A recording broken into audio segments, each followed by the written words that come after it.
Good morning students. Exercise 3.3 का question number third आज हम कर रहे हैं। सेकंड क्वेश्चन तक हमारा हो चुका है और थर्ड क्वेश्चन है उसके अंदर आपको स्टेटमेंट्स गिवन है, उनका आपको क्या बनाना है, फॉर्म करनी है, इक्वेशन फॉर्म करनी है और फिर उनको सॉल्व करना है सब्स्टिट्यूशन मेथड से।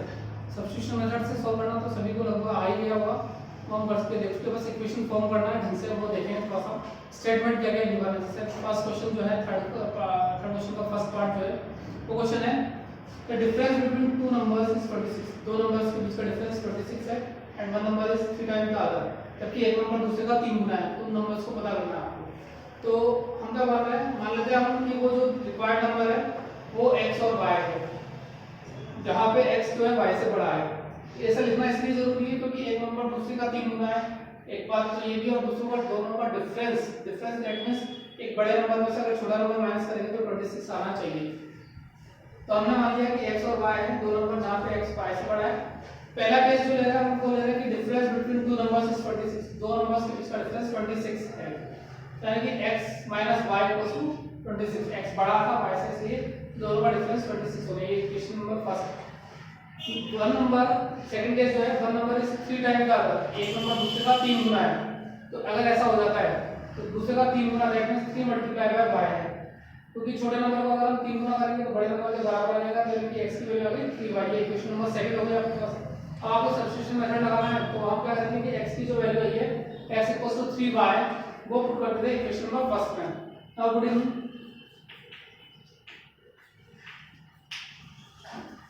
x 3y in equation first. Equation first में पुट किया हमने x की वैल्यू 3y को, तो हमारे पास आएगा x की वैल्यू लिखते हैं हम 3y minus y equals to 26, यानी कि 2y equals to 26 और y की वैल्यू आएगी हमारे पास 26 अपॉन 2 दैट मींस 13। y की वैल्यू 13 आ गई। अब आपको चाहिए x की वैल्यू निकालने के लिए आपको क्या करना पड़ेगा, y की वैल्यू को पुट करनी पड़ेगी। यहाँ पे सेकंड इक्वेशन में पुट कर देते हैं, putting y equals to 13 in equation second. तो हमारे पास x की वैल्यू आएगी, x इक्वल्स टू आएगा हमारे पास 3 मल्टीप्लाई बाय y, यानी कि 3 multiply by 13, x equals to 39। तो ये x की वैल्यू है और ये y की वैल्यू है। हम यहाँ पे देख रहे हैं कि दोनों का डिफरेंस 26 हो रहा है। 39 माइनस 13 की वैल्यू 26 है और ये दूसरे का 3 गुना 13 का 3 टाइम्स है 39। तो ये अपना फर्स्ट क्वेश्चन है। सेकंड पार्ट देखिए, ये बोल रहा है कि larger of to supplementary angles, जो बड़ा एंगल है सप्लीमेंट्री एंगल्स में जो बड़ा एंगल है वो ज्यादा है, एक्सिस का मतलब ज्यादा है, द स्मॉलर बाय 18 डिग्री, छोटे वाले एंगल से 18 डिग्री ज्यादा है। तो दोनों एंगल पता करना है। इसमें मान लेते हैं सॉल्यूशन तो वही है कि भाई सबसे पहले तो आपको मानना पड़ेगा दोनों एंगल्स क्या क्या है। The required angles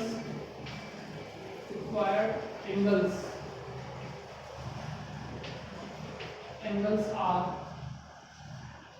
x and y degree. लिखना चाहे तो आप लिखेंगे तो x and y ही लिखें, where एंगल x की वैल्यू बड़ी है एंगल y से, ठीक है। तो पहला का जो केस आ रहा है दोनों एंगल कैसे हैं, केस नंबर 1 कैसे निकालेंगे, case number first angles are supplementary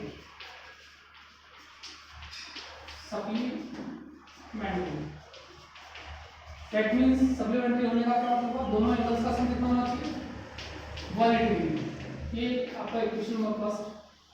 और दूसरा वाला एंगल या सेकंड जो है इसका, ये सेकंड में कि एक एंगल दूसरे से 18 डिग्री ज्यादा है, x हमने बड़ा मान लिया सिंस, या अकॉर्डिंग टू क्वेश्चन लिखे या आप लिखते हैं एंगल पर एंगल या angle x is greater than, greater लिखो एक्सिस लिखो, एक ही बात है, axis greater than y by 18 degree. तो यहां से आएगा हमारे पास second equation x minus y 18 degree, ये इक्वेशन सेकंड।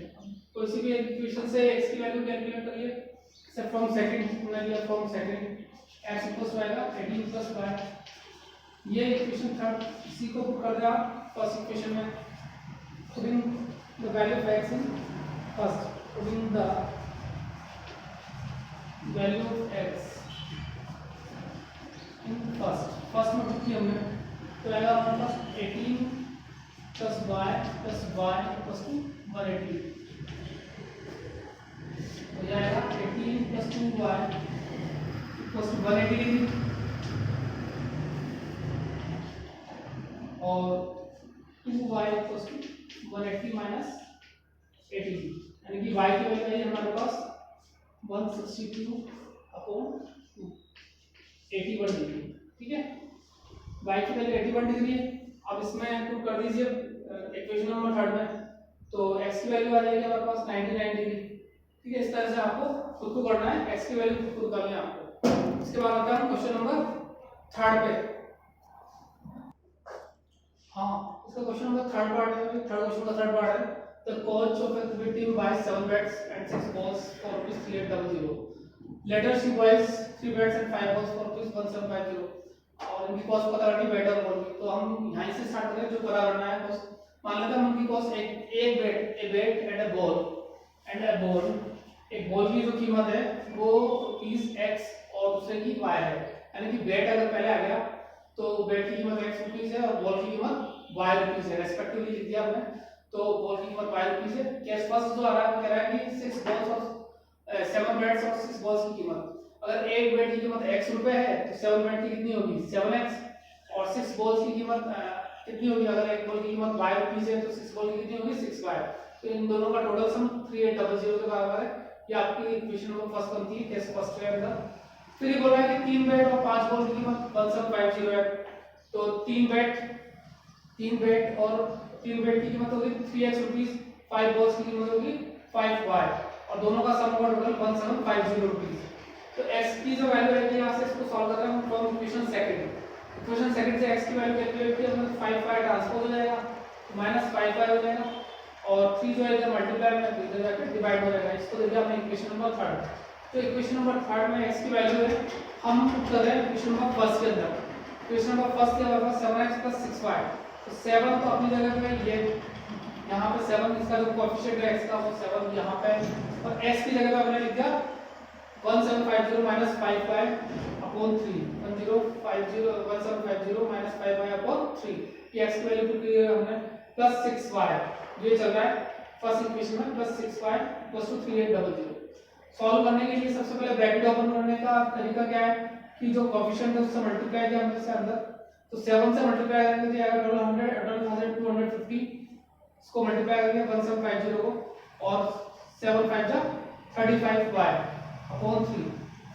सो आगे सॉल्व करने का तरीका क्या होगा, इसके लिए उसके लिए कितना मानेंगे 1, इसका डिनोमिनेटर 1 है तो 3 इसका एलसीएम आएगा, 3 और 1 का एलसीएम 3 आएगा, तो ये तो ऐसे आएगा 12250 माइनस 35y, ये तो इसका डिनोमिनेटर 1 टाइम डिवाइड होगा तो ये भी आएगा, और ये 3 से मल्टीप्लाई करेंगे 1 से डिवाइड होगा 3 टाइम्स 3 को 6y से हम मल्टीप्लाई करेंगे तो 18y आ जाएगा।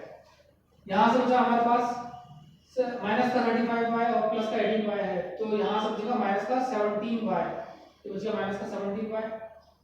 3 यहां पे देखिए डिनोमिनेटर है तो इधर जाके क्रॉस मल्टीप्लाई में ये इसके साथ मल्टीप्लाई हो जाएगा, तो 3800 मल्टीप्लाई बाय 3 और ये जो 12250 है इसको ट्रांसपोज कर देंगे हम राइट साइड में, तो ये माइनस हो जाएगा। तो मल्टीप्लाई किया 3800 को 3 से तो ये आएगा 11400 और माइनस 12250 और इधर लेफ्ट हैंड साइड में 17y माइनस का चल रहा है, माइनस से माइनस कैंसिल और यहां से डिफरेंस आ रहा है इसका -850। तो y की वैल्यू जो आ रही है यहां से y की वैल्यू अगर हम कैलकुलेट करते हैं 17y 17 से डिवाइड कर दीजिए इसको, 50 टाइम्स डिवाइड होगा, यानी कि y हमने माना था बॉल की कीमत है, एक बॉल की कीमत मानी थी हमने y रुपीस, तो बॉल की कीमत 50 रुपए। 50 रुपए आप x के लिए अगर बैट की कीमत पता करना चाहते हैं तो इसको थर्ड में पुट कर दीजिए, 50 रुपीस को आप थर्ड इक्वेशन में पुट करेंगे, यहाँ पे 1750 माइनस 5y, y की जगह 50 लिखेंगे तो 50 मल्टीप्लाई बाय 5 250 आ जाएगा, 250 इसमें से माइनस करेंगे 1500 को अगर 3 से डिवाइड करेंगे तो x यानी कि एक बैट की कीमत जो आएगी वो 500 रुपीस आ जाएगी। इसको आप खुद ही सॉल्व करके देखेंगे यहाँ पे, ठीक है ना। ये थोड़ा सा मैं पहले सॉल्व करके रखे हुए हूँ ताकि आपका टाइम कम वेस्ट हो उसके हिसाब से, ठीक है। देखें एक बार। हाँ देखिए क्वेश्चन नंबर 4 जो इसका पार्ट है वो आप खुद करेंगे। उसमें दिया हुआ है कि एक टैक्सी का फेयर जो है इस तरीके से है, एक तो फिक्स चार्ज है और एक चार्ज पर किलोमीटर है। तो फिक्स चार्ज को आप x मान लीजिए और चार्ज पर किलोमीटर को y मान लीजिए। वो बोल रहा है कि 10 किलोमीटर के लिए उसको रुपए खर्च करने पड़ते हैं 105 रुपए। 10 किलोमीटर के लिए 105 रुपए खर्च करना पड़ता है। तो इक्वेशन क्या बनेगी, फिक्स चार्ज x रुपए प्लस 10y। 10y इसलिए किया कि 1 किलोमीटर का खर्चा जो है अगर मान लीजिए y रुपीस है तो 10 किलोमीटर का कितना होगा, 10 से मल्टीप्लाई करते हैं 10y हो जाएगा, x plus 10y equals to 105। ये फर्स्ट इक्वेशन है। इसी तरह से सेकंड इक्वेशन बना के आप खुद सॉल्व करेंगे इसे, ठीक है। क्वेश्चन नंबर 5 पे आता है। इसका जो फिफ्थ पार्ट है वो ले रहे हैं हम फ्रैक्शन बिकम 9/11। एक फ्रैक्शन जो है 9/11 बन जाता है इफ 2 इज एडेड। अगर दो हम ऐड करते हैं दोनों में, both to both the numerator and denominator, numerator और डिनोमिनेटर दोनों में अगर 2 ऐड करें तो ये 9/11 आ जाएगा। और केस सेकंड आ रहा है इसका if 3 is added to both.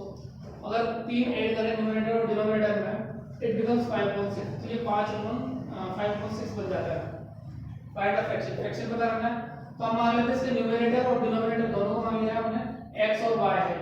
इसका let the numerator and the denominator are x and y respectively, ये हमने मान लिया इसको। तो सो द फ्रैक्शन क्या बन जाएगा इसका x अपॉन y, ठीक है ना, न्यूमरेटर x और अपॉन y डिनोमिनेटर।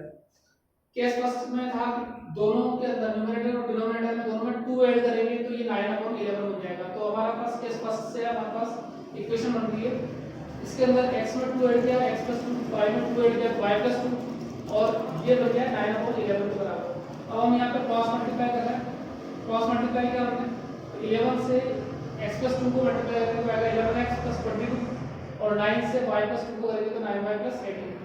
9y को ट्रांसपोज कर दिया हमने तो 11x - 9y हो गया और 22 को ट्रांसपोज कर दिया राइट साइड में, ये माइनस का होगा। तो यानी कि 18 - 22 तो -4। इक्वेशन नंबर फर्स्ट है हमारे पास 11x - 9y = -4। इसी तरह से केस सेकंड जो है तो बोला है कि 3 ऐड कर रहे हैं हम दोनों में, न्यूमरेटर और डिनोमिनेटर दोनों में 3 ऐड करें इट बिकम्स 5/6। ये 5/6 बन जाता है। तो न्यूमरेटर में भी हमने 3 ऐड किया x + 3 और डिनोमिनेटर में भी 3 ऐड किया तो y + 3, ये बन जाता है 5/6 के बराबर। क्रॉस मल्टीप्लाई किया हमने तो 6 से x मल्टीप्लाई किया 6x, 6 3 जा 18 और 5 से मल्टीप्लाई करेंगे तो 5y + 15। इसका डिनोमिनेटर को मल्टीप्लाई करने पे ये आएगा। अब इसको 5 को ट्रांसपोज किया हमने तो 6x - 5y = -3। तो ये इक्वेशन फॉर्म होगी। इक्वेशन किसी भी एक इक्वेशन से x की वैल्यू निकालिए और दूसरी इक्वेशन में पुट करके देखिए। इस तरह से आपको सॉल्व करके खुद को देखना है। x की और y की वैल्यू आ जाएगी, x और y की वैल्यू यहाँ से फ्रैक्शन में जो भी आएगा x की वैल्यू जो भी है और y की वैल्यू जो भी आएगी, इस तरह से आपको पूरा फ्रैक्शन मिल जाएगा। इस क्वेश्चन को आप आगे खुद ही करके देखेंगे।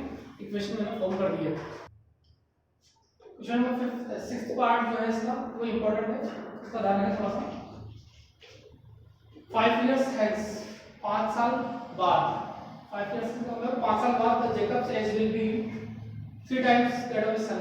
जेकब की एज जो है 3 गुना हो जाएगी उसकी बेटे की एज से। 5 years है जबकि 5 साल पहले जेकब की एज जो थी was 7 times दैट ऑफ सन। उसकी बेटे की एज से 7 गुना थी उसकी एज। तो बताइए कि उनकी प्रेजेंट एज क्या है। तो जो पूछ रहा है प्रेजेंट एज बताइए, उसी को हमने मान लिया कि let the present age of Jacob and his son, उसके बेटे की एज जो है are x and y years respectively. Jacob की और उसके बेटे की एज एक्स और वाई इयर्स है, ठीक है। तो केस फर्स्ट हमारे पास आ रहा है कि 5 years hence, 5 years hence 5 साल बाद उनकी एज क्या होगी। अगर आज कोई 10 साल का है तो 5 साल बाद कितने साल का होगा, 15 साल का। तो हम क्या करेंगे कि जो प्रेजेंट एज है उसके अंदर 5 साल प्लस कर देंगे। 5 years hence their ages, उनकी एजेस क्या हो जाएगी, their ages will be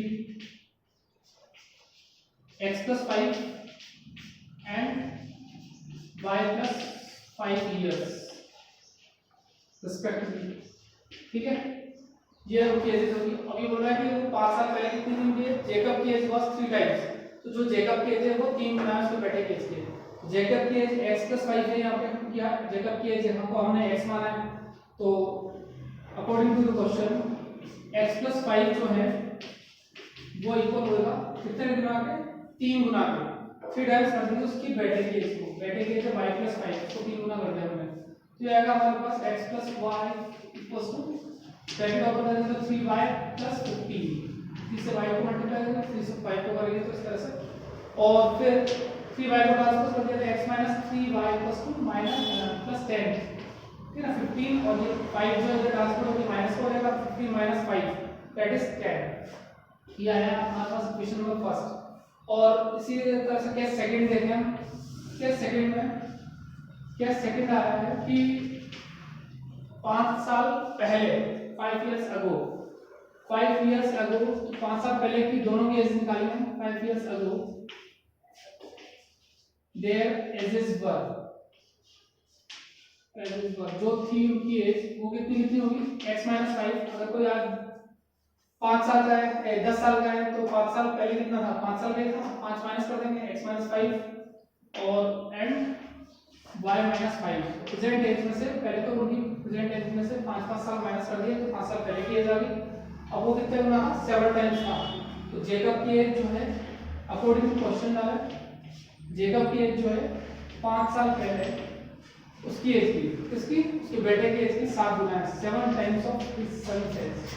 y minus 5 को 7 से मल्टीप्लाई कर दीजिए, ये आएगा हमारे पास इक्वेशन x माइनस 5 को 7y माइनस 35, यानी कि x minus 7y equals to minus 30। Minus 5 5 उधर जाएगा तो प्लस का बन जाएगा, माइनस 35 प्लस 5 तो बचा कितना, माइनस 30। 7y को ट्रांसपोज कर दिया हमने, इक्वेशन नंबर सेकंड आ गया हमारे पास। अब देखिए हम, आप चाहे फर्स्ट से इक्वेशन से निकाल सकते हैं, फ्रॉम इक्वेशन